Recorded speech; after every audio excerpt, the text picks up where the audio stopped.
같이 한 목소리로 운동하겠습니다. 보아스가 장로들과 모든 백성에게 이르되 내가 엘리멜렉과 기련과 말론에게 있던 모든 것을 나오미의 손에서 산 일에 너희가 오늘 증인이 되었고 또 말론의 아내 모하멜 룻을 사서 나의 아내로 맞이하고 그 죽은 자의 기업을 그의 이름으로 세워 그의 이름이 그의 형제중과 그곳 성문에서 끊어지지 아니하게 하매 너희가 오늘 증인이 되었느니라 하니 성문에 있는 모든 백성과 장로들이 이르되 우리가 증인이 되나니 여호와께서 내 집에 들어가는 여인으로 이스라엘의 집을 세운 라헬과 레아 두 사람과 같게 하시고 내가 에브라에서 유력하고 베들레헴에서 유명하게 하시기를 원하며 여호와께서 이 젊은 여자로 말미암아 네게 상속자를 주사 내 집이 다말이 유다에게 낳아준 베레스의 집과 같게 하시기를 원하노라 하니라. 이에 보아스가 룻을 맞이하여 아내로 삼고 그에게 들어갔더니 여호와께서 그에게 임신하게 하심으로 그가 아들을 낳은지라.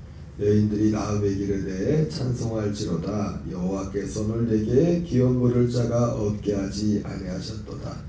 이 아이의 이름이 이스라엘 중에 유명하게 되기를 원하노라. 이는 내 생명의 회복자며 내 노년의 분양자라. 곧 너를 사랑하며 7 아들보다 귀한 내 며느리가 낳은 자로다 하니라.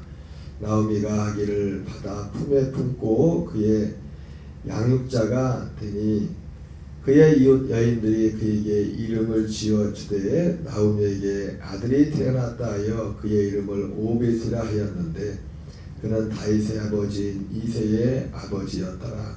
베레스의 계보는 이러하니라. 베레스는 헤스론을 낳고 헤스론은 람을 낳고 람은 아미나답을 낳고 아미나답은 나손을 낳고 나손은 살몬을 낳고 살몬은 보아스를 낳고 보아스는 오벳을 낳고 오벳은 이새를 낳고 이새는 다윗을 낳았더라. 아멘. 할렐루야. 오늘은 룻기서 4장 9절부터 마지막 22절까지 본문의 말씀을 중심으로 룻기서 마지막 어제에 이어서 제목은 똑같습니다. 누구를 위해서 기업을 물으는가? 누구를 위하여 기업을 물으나라는 제목으로 하나님의 말씀을 전하도록 하겠습니다. 오늘 4장 9절부터는 이하는 이제 우리가 지금까지 룻기의 과정을 살펴봤지만은 여러분 룻기를 기록한 목적은 제가 우리가 처음에 전반부에서 전했던 그 일반적인 그런 그 말씀들이 있지만은 가장 중요한 것은 바로 이 기업 물으기에 관한 것이라고 했습니다. 사실은 성경은 어떤 면에서 보면 우리가 디모데후서 3장 15절에 나오는 것처럼 내가 어려서부터 성경을 하나니 성경은 능히 너로 하여금 그리스도에서 하는 믿음으로 말미암아 구원에 이르는 지혜가 있게 한다고 말씀했죠. 그죠? 그래서 이 구원에 관한 말씀, 결국 구원에 관한 말씀, 성경에 너희가 구원을 받았나니 구원을 이루어가라, 구원을 받을 것이다, 이렇게 되어 있죠. 그죠? 결국 우리의 구원의 이 과거, 현재, 미래로 되어 있는 성경의 이 구원은 결국은 이것이 마지막 실제 구원의 완성은 어디냐면은 마지막 미래에 있는 겁니다. 미래. 그 미래의 구원이란 미래의 관점에 놓고 볼 때 바로 오늘 룻기에 나오는 이 기업 물으기가 구원의 완성의 실체가 무엇인가를 보여주는 것이 기업 물으기에 관한 것입니다. 그래서 제가 어제도 요한계시록에 대해서 말씀을 드렸었지만 그래서 오늘 4장 9절 10절은 특별히 보아스가 지금 어제까지 살펴봤던 그런 과정을 통해서 나오미로부터 정확하게 제가 다른 번역이 안 됐는데요. 우리 번역에만 말 그대로 기업 물으기 때문에 지금 이 땅을 나오미에게서 어젠가 말씀을 드렸지만 나오미에게서 그 사람이 가지고 있는 땅을 간 게 아니라 그 사람은 땅을 벌써 팔아버린 겁니다.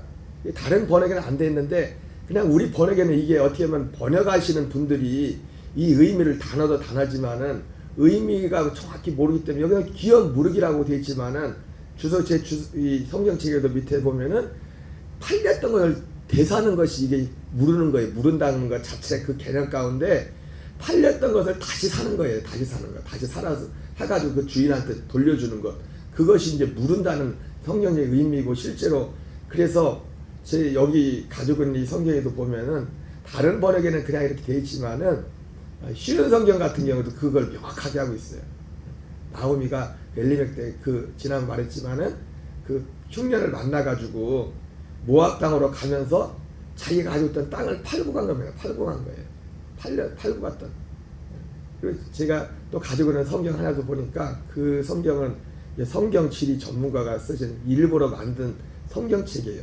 성경 지리와 관련해서 연대기적으로 기록했는데 어제 보니까 정확히 거기에 그걸 일부러 그렇게 그 번역을 그렇게 해놨더라고요.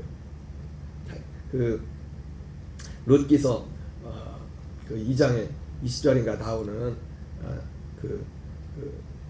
롯이 처음 이제 어머니를 봉양하기 위해서 그 이삭을 주스러 갔다가 만났던 그 자초지정을 또 보아스를 만났던 그 대화를 듣고서 나오미가 롯에게 해주는 말 중에 그 보아스에 대해서 말하면서 기업 물을 자라는 그 얘기를 하면서 그가 하기 전에 앞서서 그런 말을 합니다. 우리가 팔았던 그 땅을 다시 물려줄, 다시 사서 우리에게 돌려줄 그 사람이 바로 그 사람이다라고 그렇게 번역을 정확하게 해놨어요. 그래서 이 룻기는 우리의 구원의 완성이 무엇인가, 구원의 완성의 실체, 그것을 보여주고 있습니다. 구원의 완성은 결국 예수 그리스도의 재림으로 인하여 구원이 완성되는 겁니다. 그리고 구원의 완성의 실체는 뭐냐면 이 기업으로라고 돼 있지만은 성경은 또 그렇게 표현했죠. 하나님의 나라를 유업으로 받는다. 이렇게 하나님의 나라를 유업으로. 우리가 하나님의 나라를 빼앗겼었는데 그 하나님의 나라를 실제로 유업으로 받는 그것이 이 기업 무르기의 실체입니다. 실체. 그래서 늘 말씀하는 이게 좀 신앙의 기둥이 두 기둥이죠. 구원도 두 기둥. 나라와 우리의 몸입니다. 결국 그 나라도 결국은 누구를 위해서 있는 겁니까? 우리를 위해서는 우리를 위해서. 우리의 몸의 구원. 우리의 몸의 구원과 그 나라는 함께 가는 겁니다. 보아스가 오늘 4장 9절, 10절은 그 기업무르기에 이제 결정된 것을 이제는 모든 백성들 앞에서 이제는 공표하는 그런 내용이죠. 보아스가 장로들과 모든 백성에게 이르되 내가 엘리멜렉과 기련과 말론에게 있던 모든 것을 나오미의 손에서 산 일에 너희가 오늘 증인이 되었고. 이 사람들이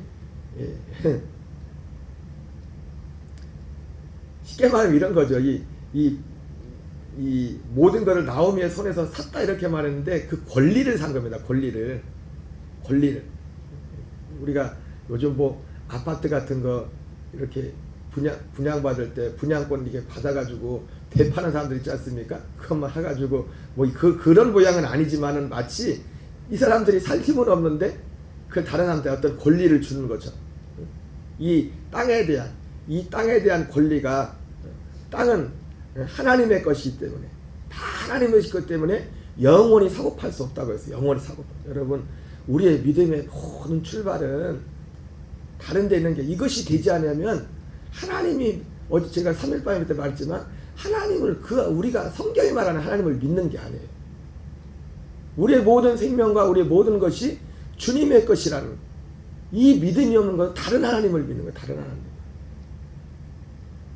결과적인 거지만 여러분, 제가 누구를 위해서 주님이 기업을 물려주냐, 나중에 이런 믿음이 있는 사람들에게 기업을 물려주는 거예요. 기본적으로 우리의 모든 것이 우리의 것이 아닌 주님의 것이라.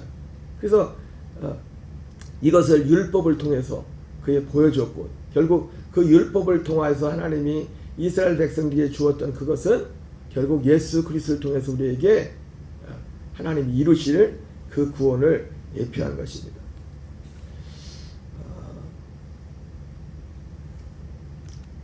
그랬더니 이 성문에 있는 사람들이 소리를 듣고서 이제 축복을 하죠.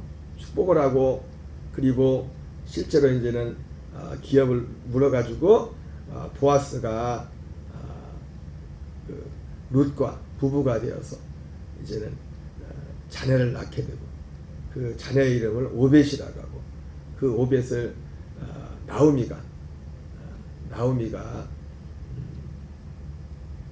이제 기르게 되는 그런 장면이 나오고 그리고 족보가 나오죠. 이제는 그 족보가 결국 실제로 이 족보를 통해서 우리의 상징하는 것은 바로 이 족보를 통해서 진짜 우리의 기업을 부르죠.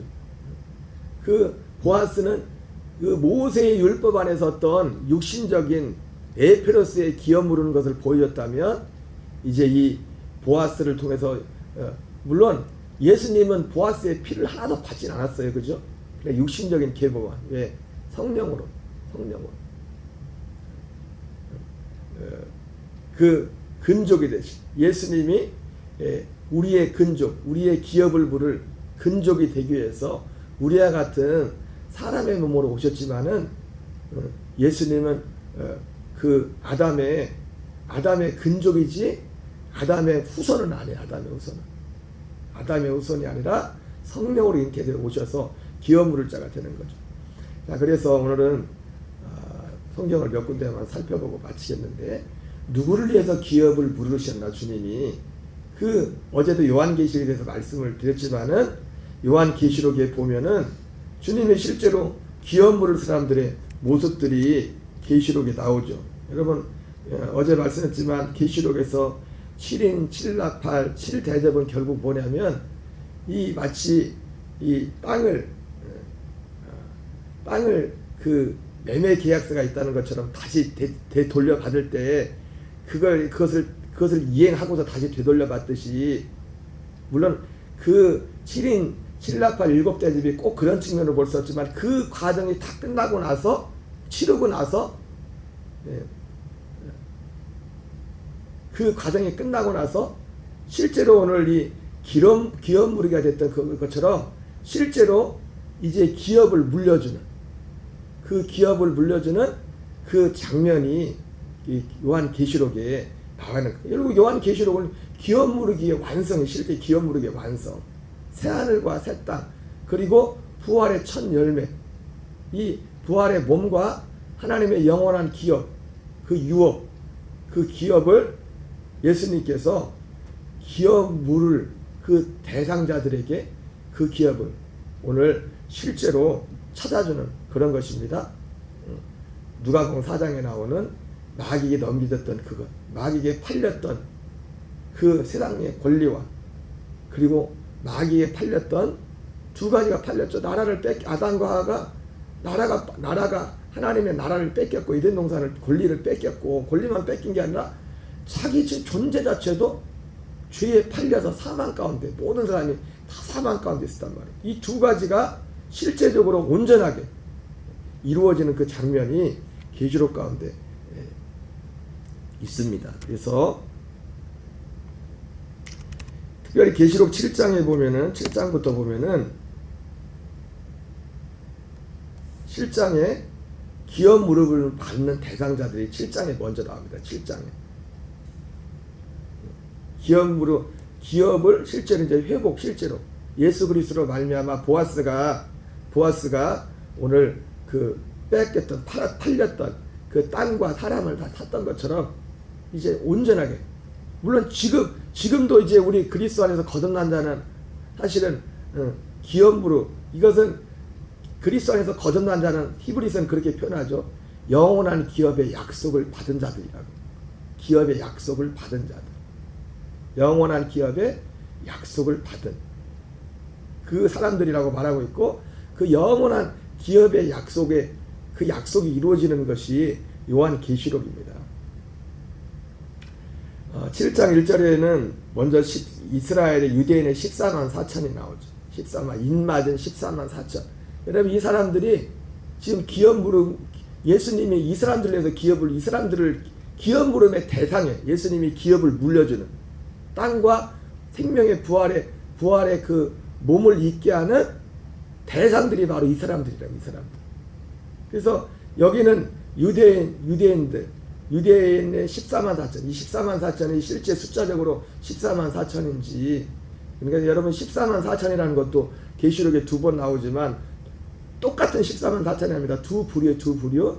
이따 볼 계시록 14장에 나오는 14만 4천은 첫째 부활자들이에요. 14만 4천. 그리고 여기서 나오는 14만 4천은 첫째 부활자들이 아닌, 이건 어떻게 보면은 그 이방인의 충만한 수가 차면은 그 유대인들이 구원을 받았지 않습니까? 그리고 예수님 재림하기 전 대대적인 유대인들이 구원받는 그런 일이 있을 겁니다. 그것을 인을 치라고 이렇게 말씀하고 있어요. 심판하기 전에. 이 모양이 정확히 에스겔서 9장과 같아요. 9장에 나오는, 9장 3절 이하에 나오는.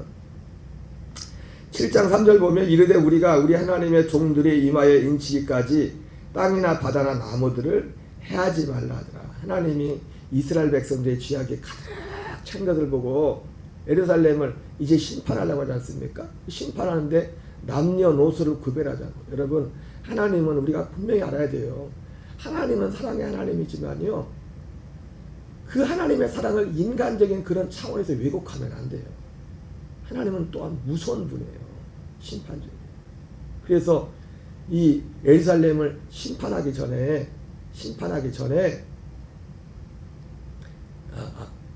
먼저 그 심판의 대상이 되지 않는 사람들이 거기서 표를 그리라고 해요. 표를 그리라고 하죠. 표를 그리고 나서 이제 하나님의 심판이 시작되는데, 여기도 이 계시록 7장도 보면 이 인을 치는 그 사건도 그 모양과 비슷해요. 이 세상에, 그러니까 인을 뗄 때마다 하나님의 심판이, 세상에 대한 심판이 집행이 되지 않습니까? 그 심판을 집행하기 전에 구별하는 그런 부분이죠. 이르되 우리가 우리 하나님의 종들의 이마에 인치기까지 땅이나 바다나 나무들을 해하지 말라 하더라. 내가 인침을 받은 자의 수를 들으니 이스라엘 자손의 각 지파 중에서 인침을 받은 자들이 14만 4천이니.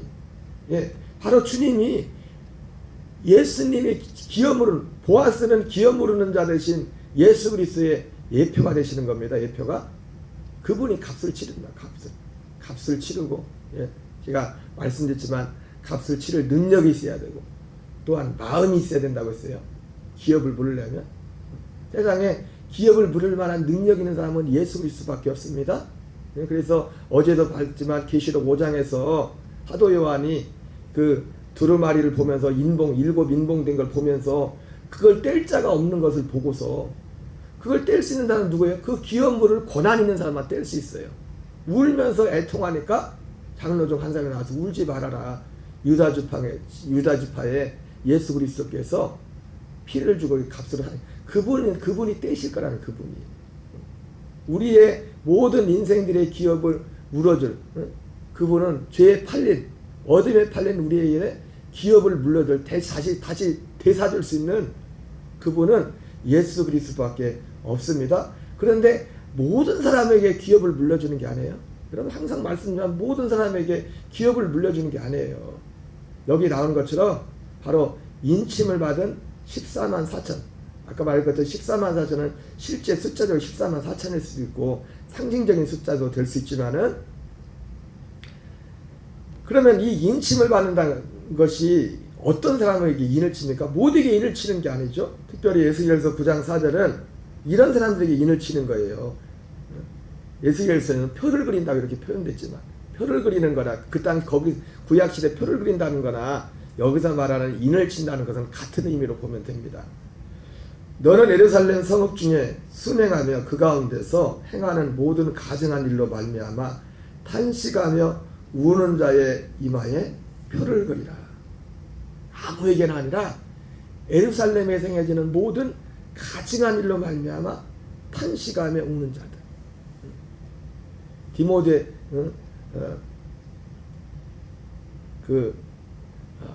고린도후서 7장의 말씀처럼 하나님의 뜻대로 하는, 하나님으로부터는 그 근심이 있는 그런 사람들에게 표를 그리라. 그러니까 이 사람들이 바로 기업 물음의 대상은 다른 사람이 아니라, 그러니까 제가 지난번도 말씀드렸지만 보아스도 기업을 물을 때 그 기업, 그 땅 자체 그것만 본 게 아니라 보아스의 마음속에 사실은 누구에게 있었어요? 하나님이 우리에게 기업을 물을 때도 하나님이 우리의 먼저 1차적인 관심을 우리 자신에게 있다. 우리 자신을 보고 룻을 보고서 보아스가 룻을 보고서 룻에 대해 들은 걸 보고서 기꺼이 첫 번째 사람은 돈을 그 값이 그 결과적으로 룻의 것이 자기 것이 되지 않은 것을 손해가 날까 해가지고 그것을 거부했지만 보아스는 오직 그 믿음을 보고 우리 주님은 오직 우리 하나가 하나님의 열매가 되는 그거 하나를 보고서 값을 치르는 것을 주님은 돈을 치르는 게 아니라 자기 몸을 주셨죠. 피를 흘렸죠. 그것이 값이었죠. 값을 치르고 기꺼이 그 값을 치렀다고요. 그 값을 치렀다고요. 그래서 이 유대인들이 14만 4천에 여기 계시록 7장에 나오는 이 사람들이 예수님이 기업을 물어주는 사람들의 대상의 첫 번째 모습이 14만 4천 명이고 그 다음에 이제 우리가 잘 아는 것처럼 또 한 부류가 나오죠. 7장 9절 이게 이방인에 관한 건데 같이 읽겠습니다. 시작. 이르에 내가 보니 각 나라와 족속과 백성과 방언에서 아무도 등이 셀 수 없는 큰 무리가 나와 흰옷을 입고 손에 종려 가지를 들고 보좌 앞과 어린 양 앞에 서서 큰 소리로 외쳐 이르되 구원하심이 보좌에 앉으신 우리 하나님과 어린 양에게 있도다 하니 바로 이 사람들이 예수 그리스도께서 오셔서 기업을 물려줄 사람 대상자들입니다. 지금 유대인과 이방인을 어떤 면에서 지금 구분을 한 거예요. 아니 유대인과 이방인을 구분했다기보다도 그렇죠. 그런 면도 있지만 어쨌든 지금 두 부류를 말하고 있어요. 이 두 부류가 예수님께서 기업을 물려줄 그런 대상자들입니다. 물어봅니다. 모든 천사가 그래서 11절 모든 천사가 보좌와 장로들과 네 생물의 주위에 서 있다가 보좌 앞에 엎드려 얼굴을 대고 하나님께 경배하여 이르되 아멘 찬송과 영광과 지혜와 감사와 존귀와 권능과 힘이 우리 하나님께 세세토록 있을지어다. 아멘. 장로 중 하나가 응답하여 나에게 이 흰옷을 입은 자들이 누구며 또 어디서 왔느냐. 내가 말하기를 내 주여 당신이 아니시나이다 하니 그가 나에게 이르되 이는 큰 환난에서 나오는 자들인데 어린 양의 피에 큰 옷을 씻어 희게 하였느니라. 그러니까 이 흰옷을 입은 큰 무리들은 이 말씀을 놓고 보면 이 사람들이 예수님께서 기업을 물려줄 그 기업은 뭡니까? 하나님의 나라와 영원 하나님의 나라와 그리스도의 그분 같은 몸입니다. 몸. 그 몸은 어떤 몸이냐면 로마서 8장 13절에 성령의 처음 익은 열매들을 가진 그 사람들도 속으로 탄식하면서 뭘 기다려? 몸의 속량을 기다린다고 했잖아요. 몸의 속량을. 여러분 하나님을 예수 그리스도로 거듭난 사람들은 믿음의 증거가 뭐예요? 어떤 사람이 고린도서 13장 5절에 나오는 것처럼 내가 믿음 안에 있는가 너희 자신을 시험하고 너희 자신을 확증하라. 그리스도께서 너희 안에 계신 것을 스스로 알지 못하느냐 그렇게 말했죠. 그리스도가 내 안에 계신 것을 무엇으로 알 수 있어요? 그 사람에게는 로마서 8장 23절 말처럼 몸의 성량을 소망하는 그 갈망이 있어요. 그 몸의 성량이 뭐예요? 예수 그리스도와 같은 그 몸을 입는 거예요. 사도 바울은 분명히 그걸 말해주고 있다. 그리스도 같은. 그래서 사도 바울이 고린도후서에서 우리의 겉사람은 후패하지만 우리의 속사람은 날로 새롭게 된다는 게 왜 그럽니까? 그 소망이 실제이기 때문에.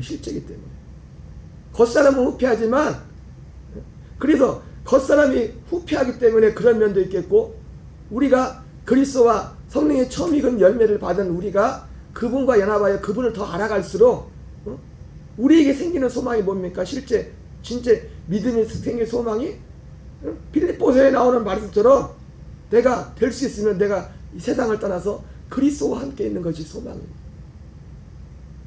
이 죄악된 어둠의 세상 하나님의 뜻이 온전히 이루어지지 못한 어떤 절망 어떻게 보면 절망적이죠. 돈이 없어서 절망도 아니고 그리고 절망할 수 있겠지만 그런 세상적인 절망이 아니라 성령의 처음 익은 열매를 가진 자들만이 가지고 있는 그 탄식. 왜? 이 세상이란 그 자체가 그렇잖아요. 하나님께 속하지 않았기 때문에. 이 세상에는 우리가 살고 있는 이 세상 자체가 하나님께 속하지 않은 육신의 정욕, 안목의 정욕, 이생의 자랑이라는 그것이 지배하는 이곳에서 성령의 처음 익은 열매를 받은 자들은 탄식할 수밖에 없어요. 물론 그 안에서 순간순간 그럼에도 불구하고 하나님의 나라를 누리며 살지만 그러면서 한편으로는 마음에 탄식이 있는 거예요. 탄식. 예, 그 나라가 온전히 오지 않았기 때문에 지금 뭔가가 같이 양립하고 있지 않습니까? 우리 안에도 육신의 소욕과 성령의 소욕이 같이 양립하고 있지 않습니까? 그러나 그날이 이루어지면 이제 그걸 하나는 다 완전히 없어지는 겁니다. 다 없어지고 이제 하나는 온전한 것만 남는 거예요. 우리가 그날에 가게 되면. 예수님이 누굴 위해서 기업을 물려주냐면 바로 이 유대인의 14만 4천. 근데 아까 말했죠. 그 대강자들의 믿음이 모습이 뭔가 에스겔서 9장에 나오는 것처럼 가증한 일로 인하여 마음에 말미암아 모든 가증한 일로 인하여 탄식하며 우는 자들이라고 했어요. 우는 자들. 이런 자들이 예수님이 기업을 물려주는 사람들의 대상이에요. 대상. 그리고 여기서는 큰 환난에서 나오는 자들이라고, 그렇게 흰 옷을 입은 사람들을 큰 환난에서 나오는 자들이라고 말하고 있죠. 그렇죠? 이거는 문자적으로 말하면 다른 여러 번역을 봐도 예수님 재림 직전에 우리가 말하는 대환난, 큰 환난, 그것을 거친 사람들이라고 이렇게 1차적으로 이제 해석을 해야 되고, 그래서 이런 것들을 중심으로 많은 분들은 우리가 예수님 오기 전에 큰 환난을 통과한다, 환난 통과서를 주장하는 이 근거로도 여기를 이 말씀을 들기도 합니다. 이 부분을 들기도 하는데, 이걸 뭐 여기에 대한 해석의 여지가 여러 가지 있겠지만, 여러분 큰 환난을 거치던 거치지 않고 가던 거듭난 자들은 하나님이 온전히 구원하십니다. 이건 우리가 아니에요. 근데 이 큰 환난에서 나온다는 것을 뭐 그렇게도 볼 수 있겠지만 내용은 똑같습니다. 하나님이 어떤 사람들을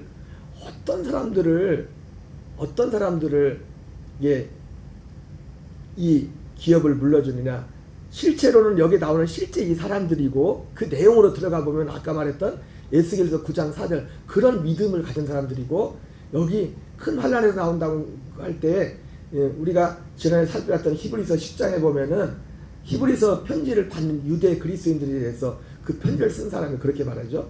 너희가 전날에 큰 싸움, 고난의 큰 싸움을 싸우는 것을 내가 안다.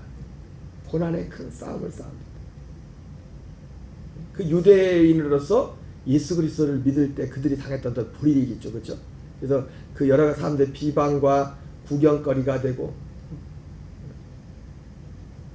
참 믿음을 가진 사람들은 어떤 모양으로든지 어느 세상에서 비방과 구경거리가 될 수 있습니다. 그리고 그들이 자기의 소유를 빼앗기는 것도 기쁘게 당한 것은 더 낫고 영구한 산업이 있는 줄을 알라. 이러한 여러분, 믿음은요, 우리의 마음에 보이지 않는 것이지만 믿음은 보이는 겁니다. 믿음은 삶으로 보이는 거예요. 나타나는 거예요. 그 사람 삶을 통해서. 이런 사람들이 기업을 물려주는 사람들의 대상. 이런 사람들에게 기업을 물려준다고요. 기업을 빼앗겼던, 마귀에 빼앗겼던, 누가복음 4장에 나오는 이것은 마귀가 내게 넘겨준 것이므로, 마귀에게 넘겨줬던 그것인데, 그 율법에 나오는 가난해서 이거 팔렸던 것인데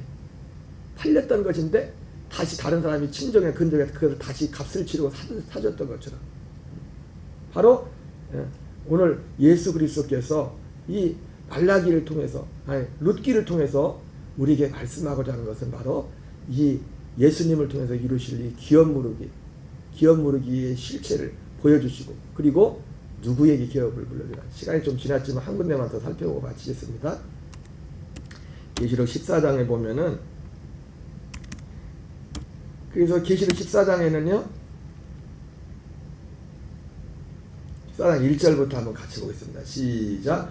또 내가 보니 보라, 어린 양이 시온산에 섰고 그와 함께 14만 4천이 서 있는데 그들의 이마에는 어린 양의 이름과 그 아버지의 이름을 쓴 것이 있더라. 내가 하늘에서 나는 소리를 들으니 많은 물소리와도 같고 큰 우레소리와도 같은데 내가 들은 소리는 검은 고 타는 자들이 그 검은 고를 타는 것 같더라. 그들이 보좌 앞과 생물과 장로 앞에서 새 노래를 부르니 땅에서 성량을 받은 14만 4천 밖에는 능히 이 노래를 배울 자가 없더라. 이 사람들은 여자와 더불어 더럽히지 아니하고 순결한 자라 어린 양이 어디로 인도하든지 따라가는 자며 사람 가운데서 성량함을 받아 처음 익은 열매로 하나님과 어린 양에게 속한 자들이니. 여기서 제가 말했죠. 여기서 말하는 처음 사람 가운데서 성량함을 받았다. 이 첫째 부활자들을 말하는 거예요. 첫째 부활자들. 아까 로마서 8장 23절에 성령의 처음 익은 열매를 그걸 받은 것은 하나님의 아들의 영을 받은 걸 말하는 겁니다. 거기서 말하는 성령의 처음 익은 열매를 받다는 것은 아들의 영을 받았다는 거예요. 여러분, 아들의 영을 주는 것이 복음입니다. 아들의 영을 주는 것이 복음이라고. 이것이 영생이라고. 이게 영생. 영원전부터 우리를 하나님의 아들들로 세우는 것이 복음이잖아요. 로마서 8장 19절 이하에 미리 아신 자들 미리 정하시고 미리 정하신 자를 부르신 그들을 영화롭게 했다. 영화롭게 했던 거 뭐예요? 아들의 영을 줬다. 아들의 영을. 아들의 영. 성령의 처음 익은 열매를 받. 근데 아까 말씀드린 것처럼 성령의 처음 익은 열매를 받은 자들이 뭐예요? 속으로 그러면 성령의 처음 익은 열매를 받았음을 그러고 속으로 선식하며 몸의 성량을 기다. 몸의 성량. 이 몸의 성량을 받았다는 게 뭐냐면 여기 사람 가운데 성량함을 받았다는 거예요. 그 기다렸던 그 몸의 성량을 처음으로 받는 사람들. 첫째 부활자들. 처음 익은 열매로 하나님께 어린 양에게 속한 자들이니. 지금 여기 그래서 계시록 14장에 나오는 이 14만 4천 누구예요? 첫째 부활자들. 이들에게 주님이 기업을 물려주는 실제 첫 번째 타자들이 누구냐면 이 첫째 부활자들 14만 4천 명들에게. 물론 이것도 꼭 숫자가 14만 4천인지 이거는 뭐 여러 가지 견해가 있을 수 있어요. 그러나 이 첫째 부활자들이 이 룻기를 통해서 주님이 보여줬던 이 기업 무르기의 첫 번째 대상자들이.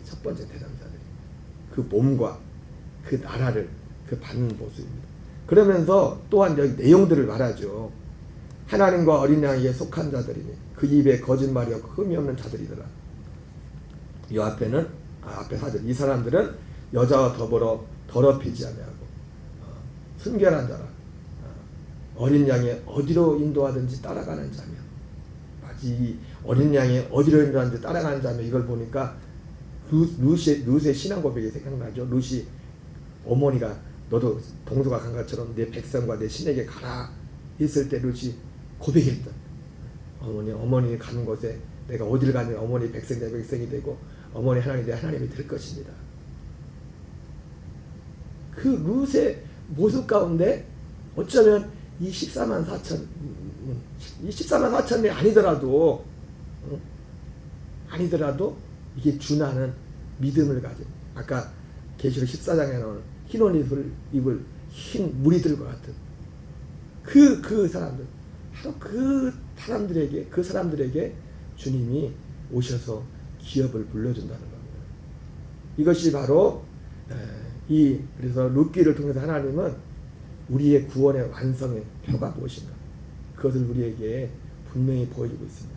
그러므로 여러분 우리의 삶도 우리의 앞서간 믿음의 선배들의 발자취를 따라서 우리의 믿음의 표대가 우리가 만든 그것이 믿음의 표대가 아니라 하나님께서 계획하신 그 계획 안에 우리의 믿음의 발걸음을 얹고 따라가는 룻의 발자취를 따라가는 저와 여러분 되시기를 주의 이름으로 축원합니다. 우리 주기도문으로 마치겠습니다.